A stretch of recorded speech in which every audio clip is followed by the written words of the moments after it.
Hi అండి, welcome back to our recipes. ఈరోజు అసలు ఇప్పటి వరకు యూట్యూబ్ ఛానల్లో ఎవరు చెప్పలేని టాప్ సీక్రెట్ రెసిపీతో మీ ముందుకైతే వచ్చేసా. ఆ రెసిపీ ఏంటో అనేది మీ అందరికీ థంబ్నెయిల్ ద్వారా ఆల్రెడీ తెలిసిపోయి ఉండొచ్చు. మరి ఆ రెసిపీ వచ్చేసి హోటల్లో చేసే ఆనియన్ దోశ. ఆనియన్ దోశ క్రిస్పీగా టేస్టీగా ఎలా చేస్తారో తెలుసా అండి మీకు? మరి ఆ సీక్రెట్ నా దగ్గర ఉంది, ఇప్పుడే చెప్పేస్తాను. ఇది మన ఇంట్లో చేసే రెగ్యులర్ దోశ కానే కాదండి, హోటల్లో లాగా పర్ఫెక్ట్గా క్రిస్పీ ఎడ్జ్తో చిన్న ట్విస్ట్ ఉంది. అది చెప్పాలి అనుకుంటే ఫుల్ వీడియో చూసేయండి. ఇంగ్రీడియంట్స్ కూడా చాలా తక్కువేనండి, వాటిని స్టెప్ బై స్టెప్ ఫాలో అయిపోతే సరిపోతుందండి. మరి ఇంట్లో కూడా చాలా ఈజీగా తయారు చేసేసుకోవచ్చు. కావాల్సిన ఇంగ్రీడియంట్స్ ఏంటో, ప్రాసెస్ ఏంటో ఇప్పుడు స్టెప్ బై స్టెప్ ఫాలో అయిపోతే సరిపోతుందండి. ఆనియన్ దోశ ఇంట్లోనే ఈజీగా చేసుకొని హ్యాపీగా తినేయచ్చు. ఇప్పుడు ప్రాసెస్లోకి వెళ్ళిపోతాం. ముందుగా కావాల్సింది దోశ పిండి, ఇడ్లీ పిండి, మైదా, షుగర్, వరిపిండి. ఇప్పుడు ఇందులో మనం దోశ పిండిని నేను 5 కప్పులు అయితే తీసుకున్నానండి. 5 కప్పుల దోశ పిండిని వేసుకోండి. ఇప్పుడు ఇందులో ఒక 2 నుంచి 3 స్పూన్ల మైదా పిండిని యాడ్ చేసుకోవాలి. ఒక 2 స్పూన్ల వరిపిండి కూడా యాడ్ చేయండి. ఇందులో ఒక స్పూను షుగర్ని కూడా యాడ్ చేసుకోవాలి.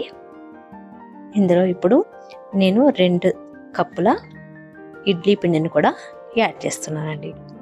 ఇదే టాప్ సీక్రెట్ అండి. ఇడ్లీ పిండిని యాడ్ చేసుకోవాలి, మైదా పిండి కూడా యాడ్ చేయాలి, అలానే వరి పిండిని కూడా యాడ్ చేయాలి.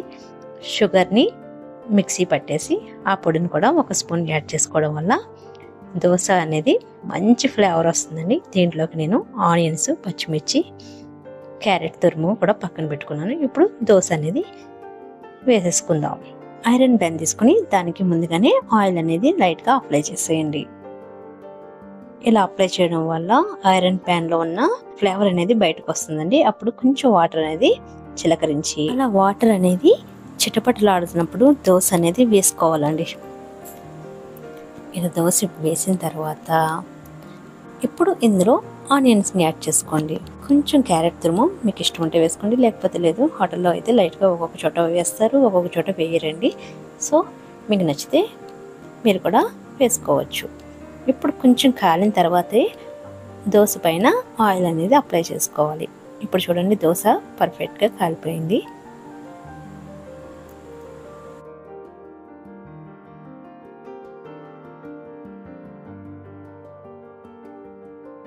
దోశ ఇలా ఫోల్డ్ చేసుకోవాలి.